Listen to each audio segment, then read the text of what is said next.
It was like being transported back to the 60s and 70s. So that clearly does not work, and the FA were not happy with that. Wembley were rubbing their hands with glee, and they've obviously got to be pissed off now because Tottenham and Levy and his financial nous has enabled one of the biggest sporting deals to be pulled off in London for a 10-year deal that guarantees 2 games a year played at the new stadium, and with the retractable pitch, so we don't have to worry about the hallowed turf of whatever the new stadium is going to be called being ruined by these 300-pound beasts playing the NFL game on it. So I think that is a huge coup for Tottenham. Obviously, the redevelopment of the area as it attracts a whole different fan to that part of London.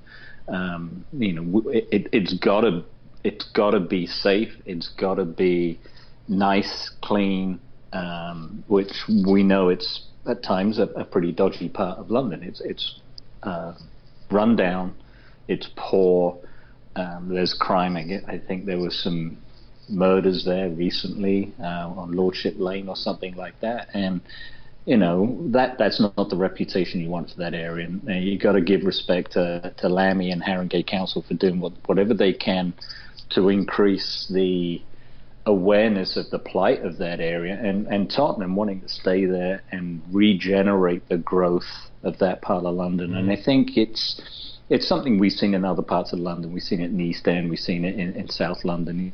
Brixton was probably the last place you would expect any kind of regeneration, and it's happened. So it can happen in Tottenham, it will happen in Tottenham. And I think if you look at the plans for the new railway station, which I think I was going back and forth on Twitter with a few folks the other day. I think they're going to call it Tottenham Hotspur Station. It is an overground station because the tube is still kind of something that's logistically very hard to pull off. So Seven Sisters is still the closest underground station. That's a good mile hike away from the stadium. But I think having a really good quality railway station there with good service, and you can't just put lipstick on a pig. You've got to ensure that the service matches the need on match days, and it's a real beast to try to get out of Tottenham on the overground service, and most people end up, they walk to Seven Sisters because the service is better. So that aside, I think this is all a big plus. I think everybody's giving Levy a high five for this, and I personally can't wait. There are a lot of things to come now. Where are we going to play? Was it the 17-18 season? Are we going to Wembley? Are we going to Milton Keynes? There's talk about ground sharing with Chelsea because they've come online to redevelop Stamford Bridge. Right. Do we, God forbid, share with the South Londoners? I doubt that. That may happen as well. So, not if they want that place to be in one piece after we finish. I'd see us in the Boleyn Ground before we go to Emirates. Well, yeah. Well, that's a good talking point. I mean, what do you think about that, Sam? Us playing at the old West Ham ground once they've moved into their behemoth of a stadium that they wanted to fill up. It's funny. I haven't. Here, isn't he? No. I haven't thought about that at all. He's back. I was thinking today about, gosh, could there ever be a scenario where we would share Emirates, and we did in World War II, didn't we? I remember that reading that in Julie's book. I think yeah, we did have to. I think we did. I think we shared Highbury. White Hart Lane was turned into an armory, or it was turned into an armory. Yeah. Wow. How ironic is that? Did I almost trump you, Chairman, there? Almost? You probably did, mate. Wow. Woo! I got a photo from Steve Perryman from Davey, and I trumped the Chairman. I don't know. I mean, what I saw today about West Ham was, did you see the views from the Olympic Stadium? Like how far those poor mugs, right? I think, again, this incredible stadium. Well, there's no wonder they only spent 20 million quid on it when it cost taxpayers to go. They're literally, it's 50 meters, I think, is the closest spot. Yeah, because they still have the track, right? Yeah, and that was part of the deal because it still remains an athletics venue. So Upton Park, I wouldn't have a problem with being there at all, except, nobody would be safe. For Christ's sake. Can you imagine the stabbings on Saturdays and Sundays? They'd love that. There's probably nobody that wants that more than West Ham fans. Yeah. I don't know. Where we end up is going to be rather interesting. If we had to play there, and I've not heard mention of it, so I would rule it out. But if we had to play there, it'd have to be when they're not playing down the road. And if we're playing and they're not there, their mob's going to come over and cause all kinds of mayhem. Oh, yeah. So I think that would get ruled out for that reason. Yeah. I've never been there, but I've heard it's pretty dreadful there. You've been there, Simon? I haven't. I haven't. There are parts of the East End that are up and coming. The hipsters have kind of pitched their tent over there, but most of it's still right dodgy. Yeah, it certainly was back in the day. Christ, the new stadium, they have, right now they're just calling it the Cop End, and people are trying to come up with different kinds of names and whatnot for it. Well, hang on, hey, wait, Simon, take a step back, because it's probably worth talking about what the scheme is, and you just mentioned the Cop End, just in case somebody doesn't know what that means and what the plans are for that. That's the North End, right? Is it north? Because when you look at the old state, I think it's an east-west from the rendering. Is it? Yeah. But the Cop End means what? It is single tier, and it will be the largest single tier in the UK. 17,000. Yeah, 17,000, I believe. Now I'm going to ask a really stupid question. And 17. If you're up, like, I don't know, second, third row from the top, have you got to go all the way down to the bottom to go to the loo? Okay. No. All right, so there are, like, portals where you can just kind of dive out. There's ramps and openings, but if you take the wrong turn, from what I understand, the way this is designed, getting into the stadium, you will end up on the lower concourse and have to walk all the way up. They will not let you walk backwards out. God. So don't make a wrong turn. Know where your starting point is, I guess, is the way to do that. It's going to be interesting. Amazing. It's going to be really interesting. I think it's going to be really cool, too. So, the Great White Wall... who knows what it's going to end up being called. It should be called something like the Bill Nicholson stand, but you don't want to use the Cop. The Bin Dippers use that. You don't want that. The Roger Goodell end. No. Oh, God. Or no. They'll do it after it'll be in memorial. Who was the founder of the NFL, the NFL commissioner? Oh, what was his name? Art Selig was it? No, that's baseball. Anyway, I'm sorry, I'm rambling. The Vince Lombardi end. the Vince Lombardi end. Wow. I have no idea what they're going to do at the stadium. I hope that they, statues and emblems more than just THFC and the cockerel and painted with the seats in the stands. I would love to see a mural of Bill Nicholson's face on one whole giant section of the stand done in seats. So it'll be interesting to see what they do. I know they want it to be really classy. I think it's going to attract. A lot of times people will say that the Emirates is quiet and whatnot. You get a lot of travelers to London. And Katrina touched on this last year when she talked about people want to go see a match. They've never seen a match before. They have no affiliation to any team. It's easy to walk up to the Emirates and get a ticket on game day. So I think having the NFL stigma to go along with the new stadium, people are going to flock to Tottenham's stadium, the new White Hart Lane, or whatever it's going to be called, the Nike Palace or the Under Armour Arena or whatever. And we hope it doesn't ruin the atmosphere.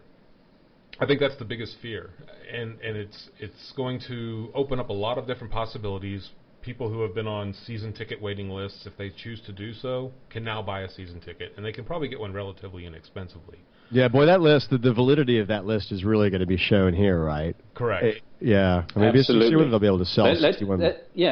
Let's talk about it a little bit, because I was having a conversation with Ben Foreman with San Diego Spurs earlier about how the club squeezes every nickel and dime out of us, particularly like with the membership fee. I've been a member for 10 years now, and obviously it does guarantee you particular ticket rights.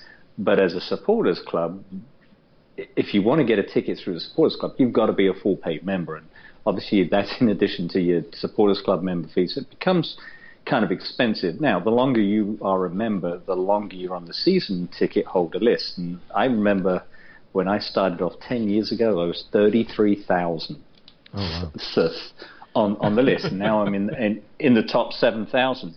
So by the time the stadium's built, what's going to happen. They're going to offer me a season ticket, and I go, oh, crap, what do I do now? No. You don't do anything. You call your mates.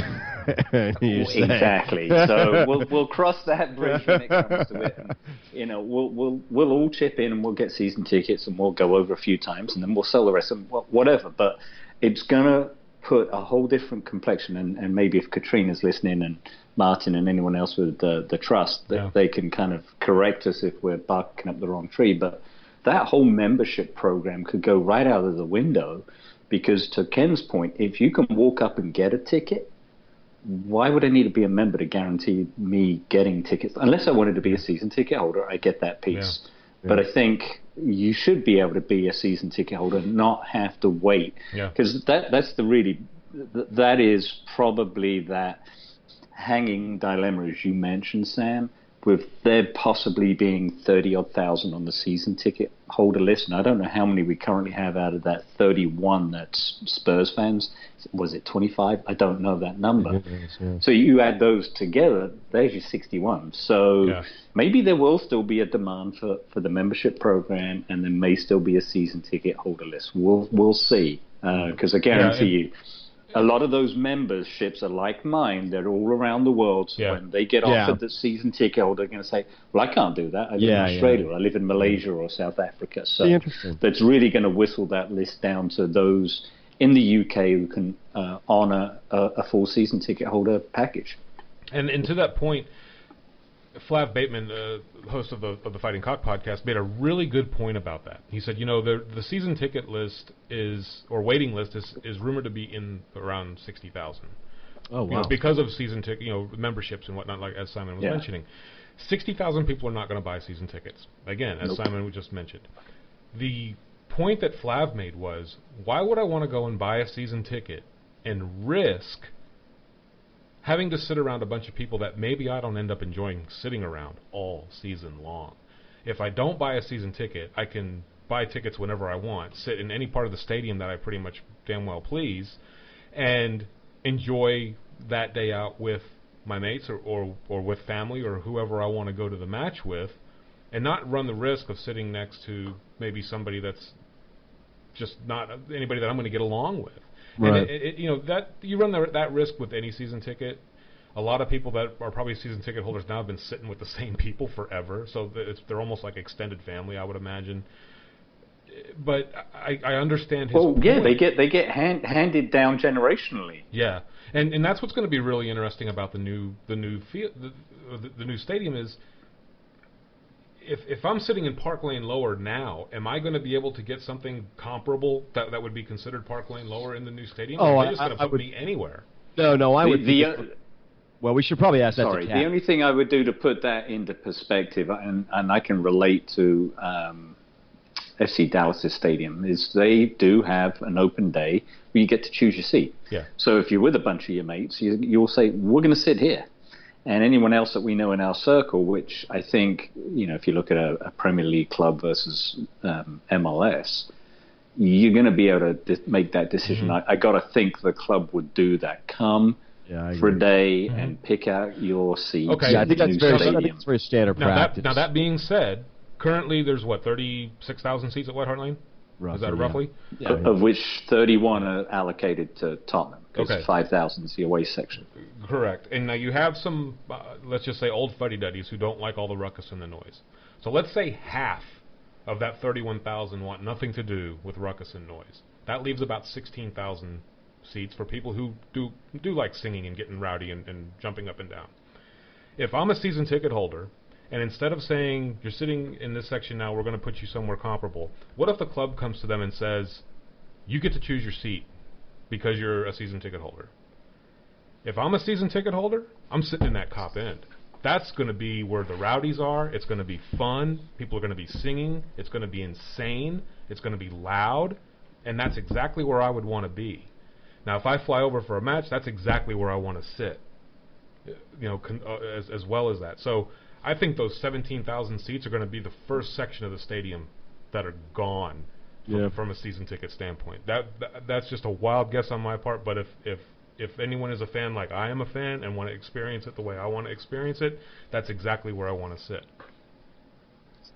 Yeah, that's hard to argue. I mean, that's going to be an amazing. That's going to be an amazing experience. I mean, it's sort of like, hey, look, if you were told tomorrow you're going to go see a match at Anfield, and you were asked where you're going to sit, and